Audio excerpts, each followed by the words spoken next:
Gospel that we have just heard is, together with the Gospel of the Pharisee and Publican, the one that gives two bits of what has become the Jesus prayer in the East, the prayer of the heart, which in the monastic life is ongoing until death.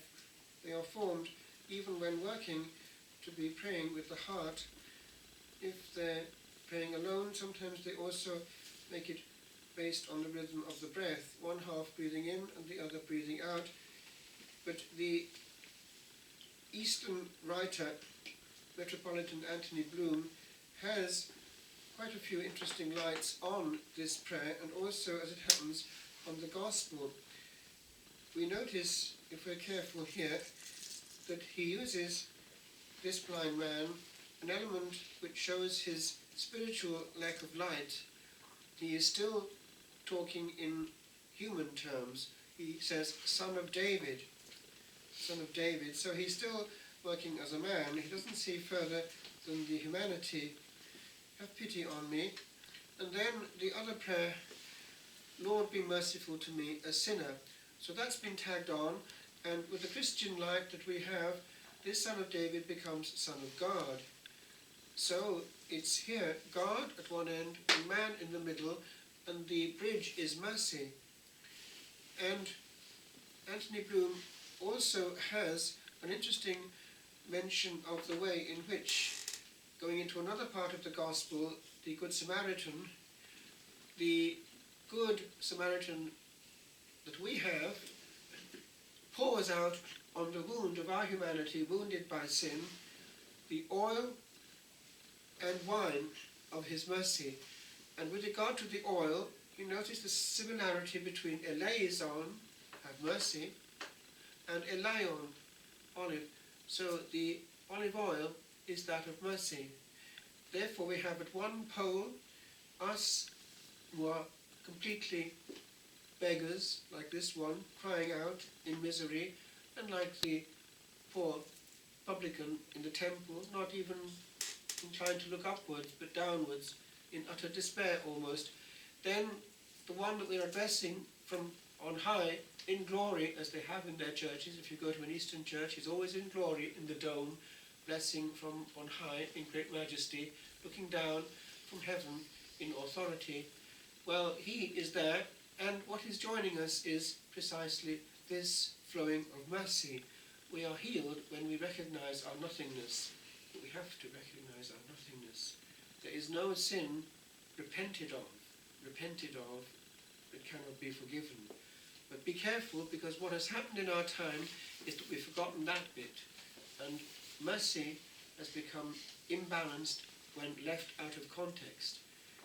Because in practice, to go, without saying it formally, but to get the impression from it that automatically the mercy of God is such that everyone receives it, no matter what condition they're in when they die, and on it goes, is actually going towards a form of heresy which has been condemned in the early church, universalism, the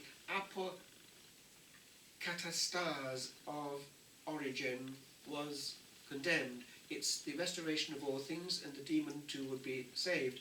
It's actually not true, and we need to be aware that it's a heresy.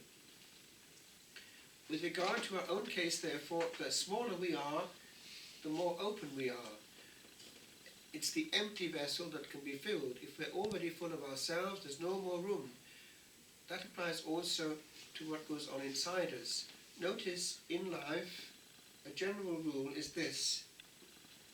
A person who is proud is self-sufficient and knows many things, and is also loud.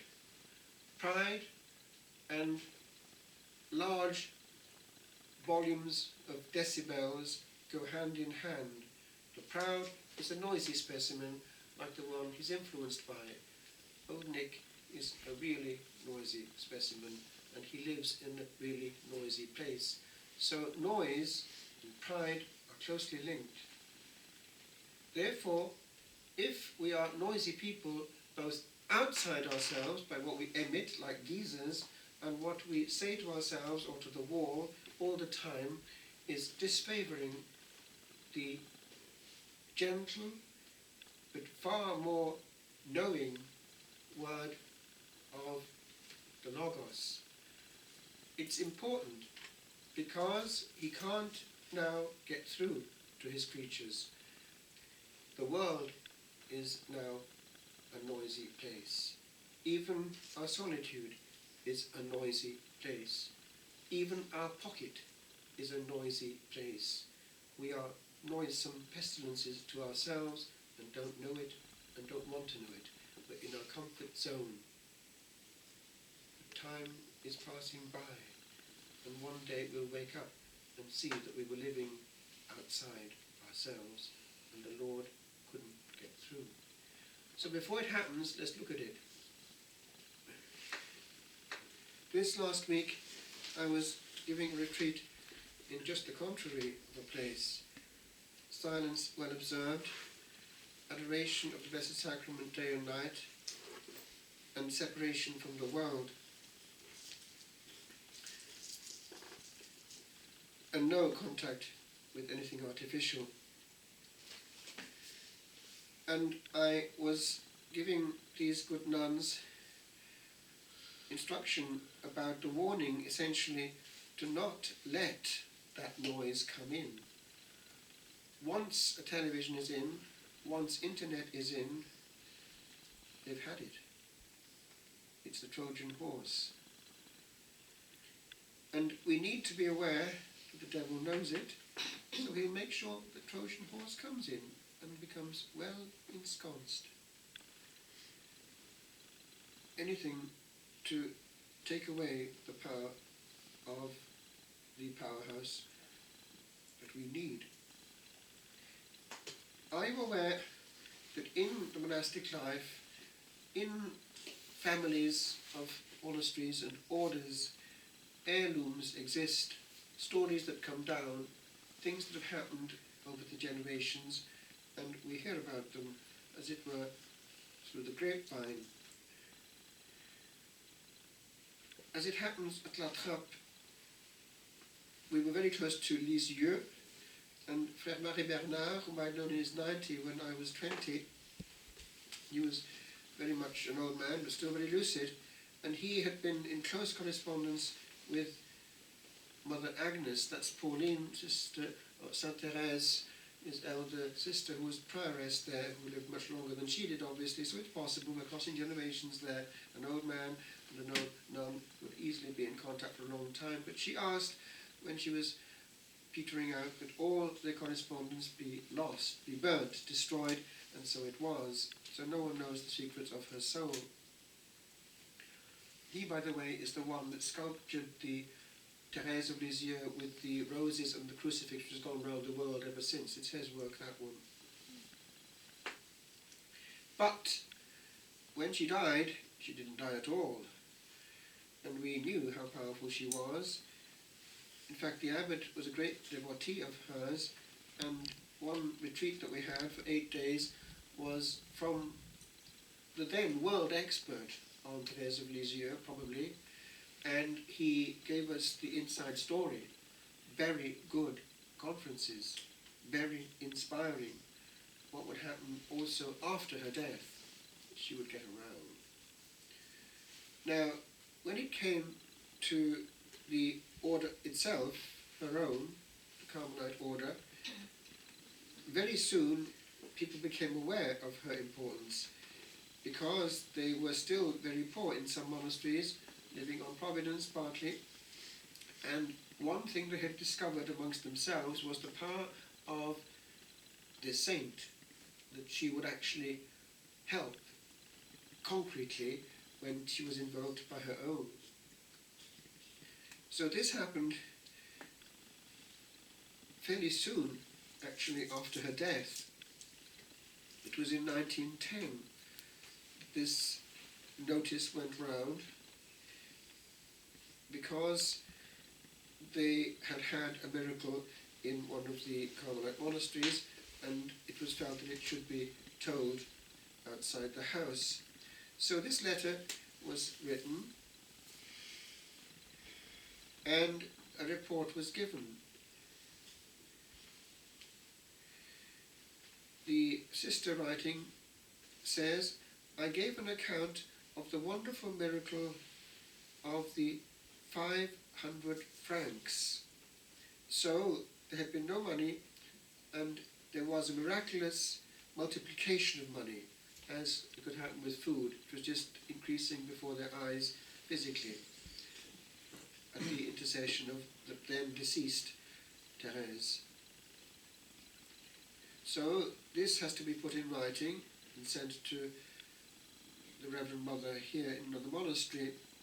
So this miracle, but, now this is the point here, she couldn't remember the name of the town in Italy where it had happened, what the name of that monastery was. So she wrote her thing and left a blank space to fill it in when she could check. And she was going to check, at the only option she could check, it was the recreation they had in the evening. And she forgot all about it during that moment, and the great silence had fallen, and she was back in her cell, and she couldn't finish the article because this blank was still there, and she was slightly annoyed with herself. What did she do?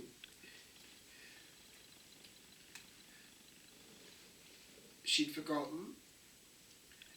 Then, having recourse to my little Therese, I begged her to recall it to my memory. Little Therese, do remind me of that name which escapes me.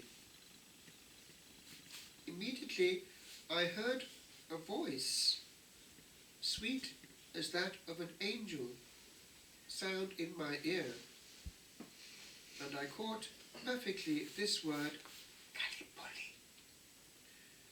Oh, Therese is here. At the same moment, I felt her near me, at the window where I was writing. Yes!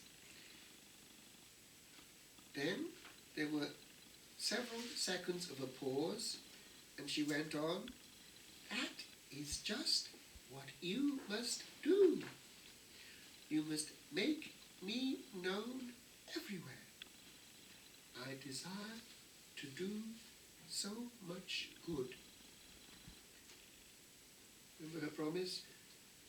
Je veux passer mon ciel à faire du bien sur la terre. I want to spend my heaven doing good on earth.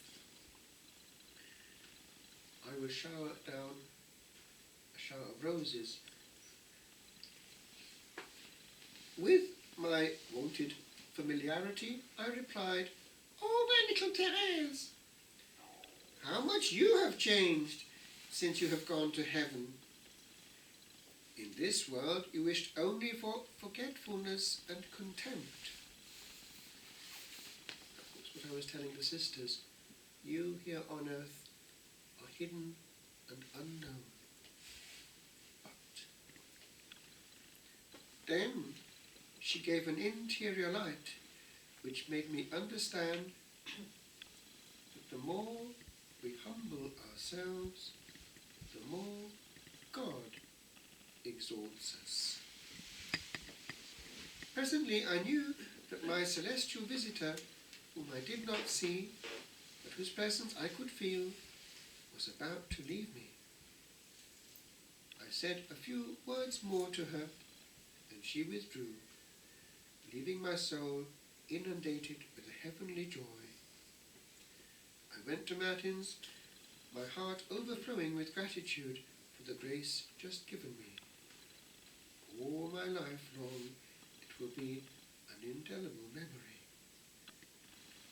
The letter was signed simply, a Carmelite. But there are other things. Many things do happen in strict monasteries. It's quite fascinating actually to be in there. I won't go into anything else now except just brief reference to the end of A Holy Nun. This actually is somebody who is well known. She's by now at least venerable, Mary of Agreda. She died much earlier in 1665, and she also wrote volumes, The Mystical City of God, which actually I have. It's in several volumes.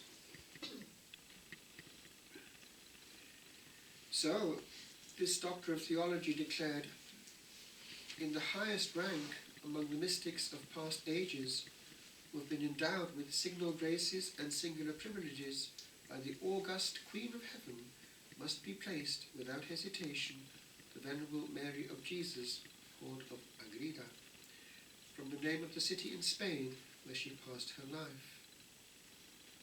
Goes on, and then he concludes, she is unique and most valuable as a study in the progress of the soul. Now, by the way, that's important in the context of November. We have to be pressing always the accelerator, even to keep the same speed. We have to have energy just to stay from going back. Don't rest on your oars. Time is passing. We must work on our soul. There's no need to make a detour through purgatory if we suffer well here on earth. But we have to have energy. So, being divinely informed of her impending death, and I've seen that in my past there, that one of our fathers, actually sitting there, he knew he was going to die, we didn't, and he left a message that Lord was coming that day. And he left his spiritual testament. He never talked, he was extremely silent, and he left this message beside his bed. He knew the Lord was coming, and he left his spiritual testimony, or his testament, son testament spirituel, and it was this: the secret of the interior life is holy silence. It was Don Martin.